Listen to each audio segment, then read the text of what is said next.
While my reading wrap up may be finished, I still have a couple books from August that I need to talk about. And this one at the bottom of my list is one that I need to defend, or at least defend my opinion as to why I put it at the bottom of the list. That's right, this is going to be a video in the style of one of my favorite freakouts from The Real Housewives. That's my opinion!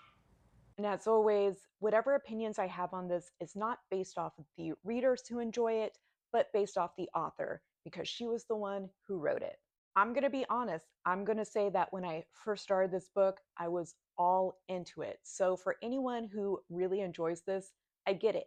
It has tons of nostalgia, and the writer's ability isn't technically bad. We have a story that was published in 2013 and would be considered probably a YA romance.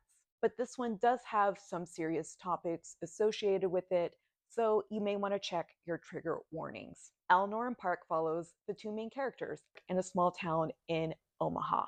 In just a couple years within her high school experience, Eleanor is at a new school after having a very tumultuous year, maybe few, based off of what's going on in home. And like most teens, that comes with a lot.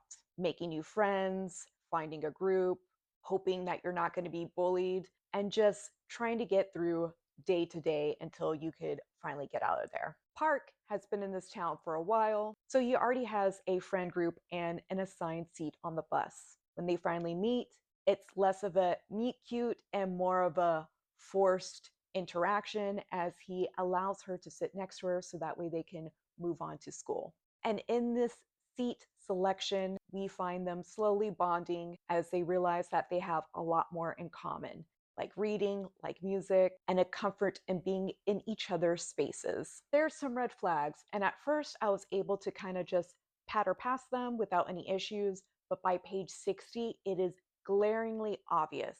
Eleanor's drama and conflict in the story is going to be centered around the abuse she gets from a stepfather and her family situation, and also a little bit in her body type, as she is going to be described as a bigger girl.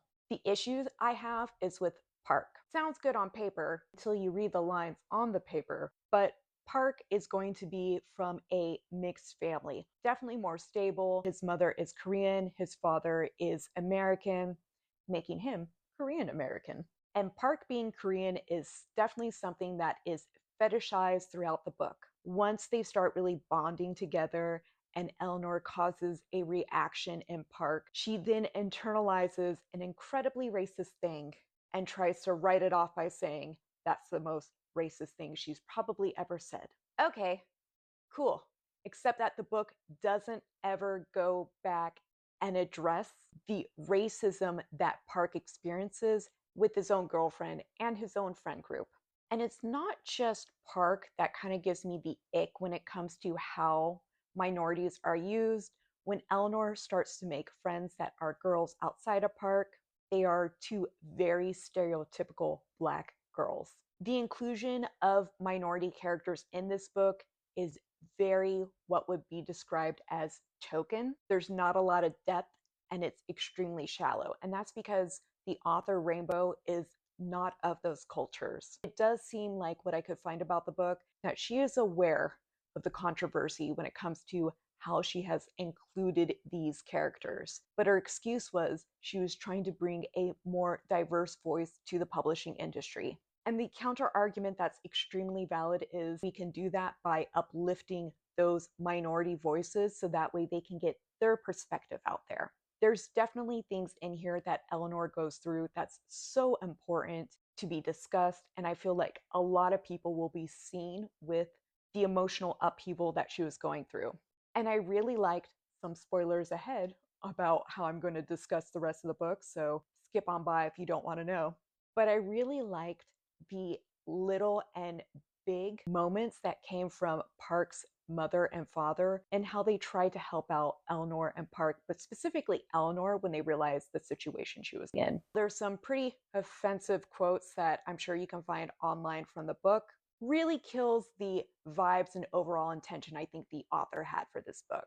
Ooh, another thing that gets me is that as amazing as Park was, Eleanor seemed to be more attracted to his exoticism and didn't realize how lucky she had it with how understanding him and his family was in her circumstances. They helped a gal out, and she doesn't even respond. This book ends on the style of cliffhangers of all cliffhangers with a note to Park, and you don't know what it says other than it was 3 words after months of not communicating. Was it, I'm sorry? Was it, I fucked up? Because what the hell, Eleanor? How can you ghost someone who really changed the trajectory for yourself and your siblings? But like I said, I'm not condemning the readers who love it.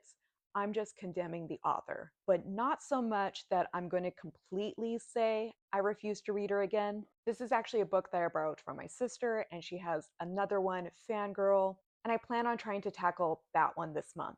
Hopefully, the author has grown if she's tried to do diverse voices and has made more well rounded characters of it, or she's learned to stay in her lane. But we'll see. I'll give her another chance. Will I be horribly disappointed? I don't know. If you do, put it in the comments below.